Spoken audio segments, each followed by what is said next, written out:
Hello, and welcome back to Sausage Man Behind the Scenes. Today's episode is all about chorizo.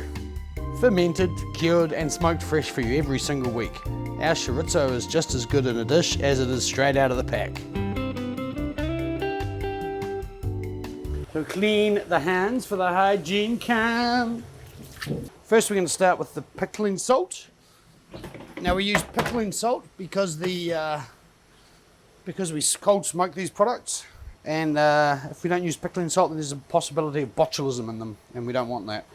So how much molasses do we want? 60 grams. So we use molasses sugar, as with all of our products. Delicious, beautiful molasses sugar. And then we have some starter culture, which is basically the bacteria that eats the molasses, which causes the fermentation process.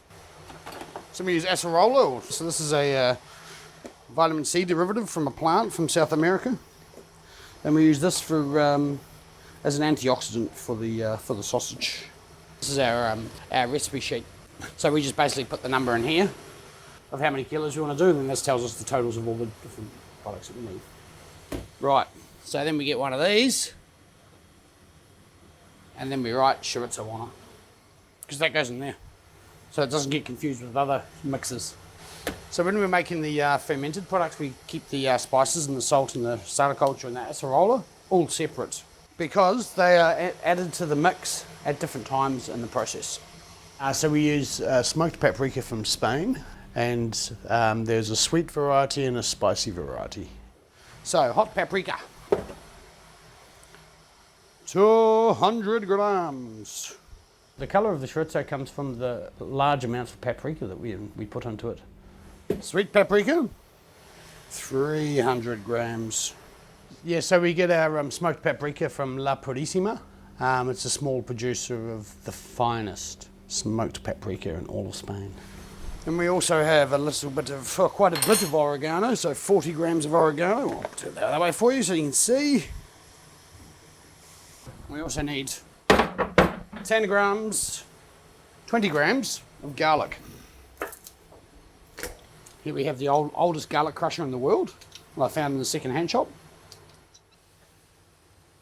A picture of a little sausage. Oh, hang on.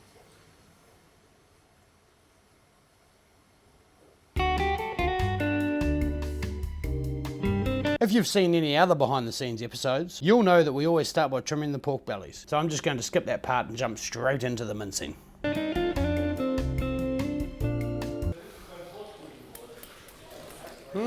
Yum, yum, yum, yum, yum, yum, yum. Yes, this is the 13mm plate. This is what we use for chorizo. So we use the large 13mm plate for the chorizo because we want the chorizo to be chunky. So here's the some meat that I've prepared earlier, pork belly.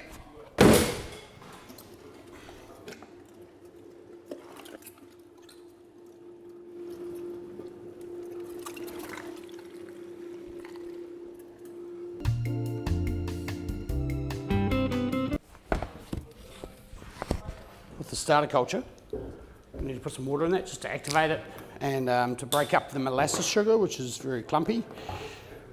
So that's what we do with this. So yeah, the chorizo process, we put in the starter culture and the molasses sugar first, so they can start getting to know each other and they can start the fermentation process. So that's all broken up. Starter culture is all mixed into the water. Then we get the next part, the garlic, and then the spices. Lots of paprika.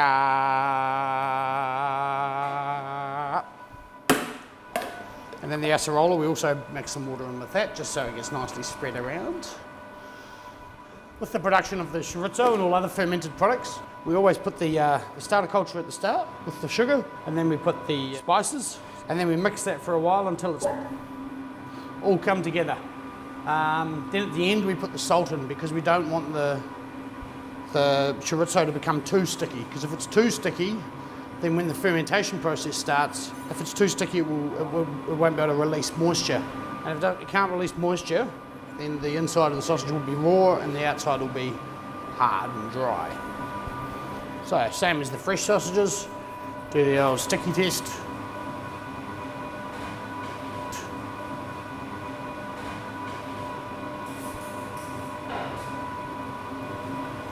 And then we put in the salt. So, the taste test. Hygiene. Good. Yep. All right. So, sausage is ready. Now we need to take it out and put it in the case. Big bowl. Chorizo.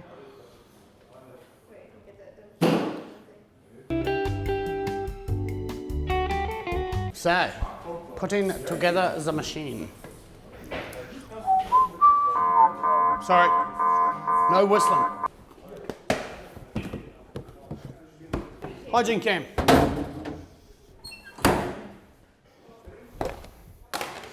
Pig skins. These are the same skins that we use for fresh sausages, the 30-32s. Schweinedarm. Pork, pig, pork. Then we get the skin. We put the meat inside. Skin. Let's get started.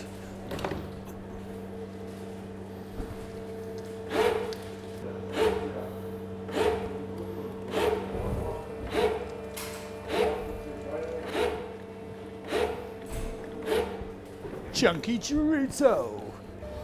The love that comes into them.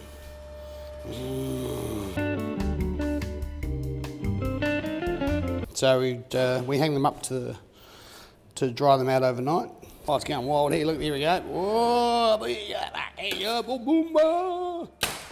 So yeah, we need them to be at 20 to 28 degrees for up to 24 hours for the fermentation to take place.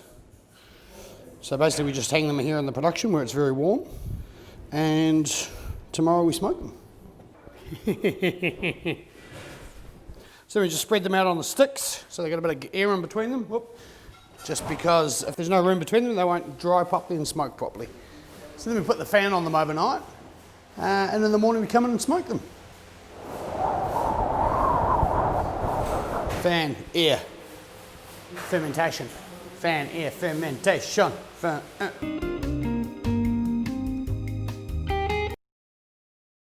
So once they've been fermented overnight, then we put them in the smoker.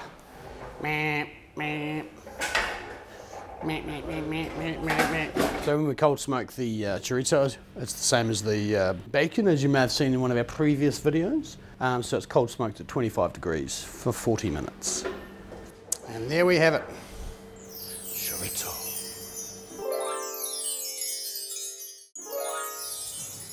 So here's the normal chorizo, and here's the Mexican chorizo, and here's the carne de casa, and here's the pepperoni. Oh, mamma mia! Yeah, so only the Spanish chorizo is available at the Markthalle Neun. The Mexican chorizo is available at Chili and Paprika on Danziger Str.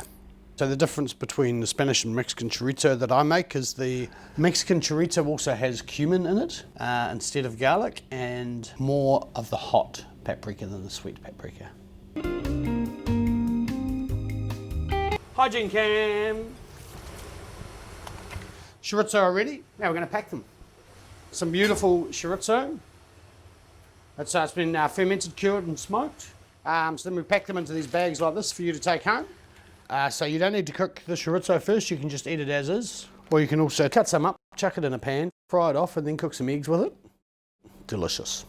You can also just take them out of the bag and leave them in the fridge, and they'll just get harder and harder, and basically, yeah, get harder and harder. And if you like them hard, then that's the way to do it. You can also just hang them in your kitchen, but just be careful, they might drip a little bit. No one likes a drippy chorizo.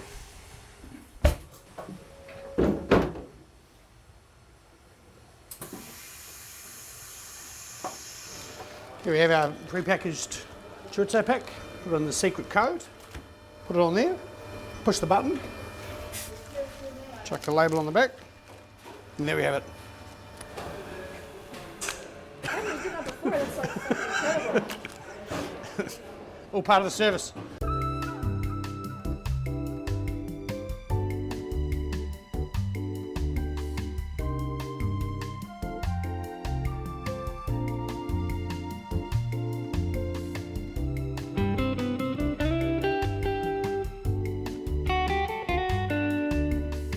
Look out for the drip.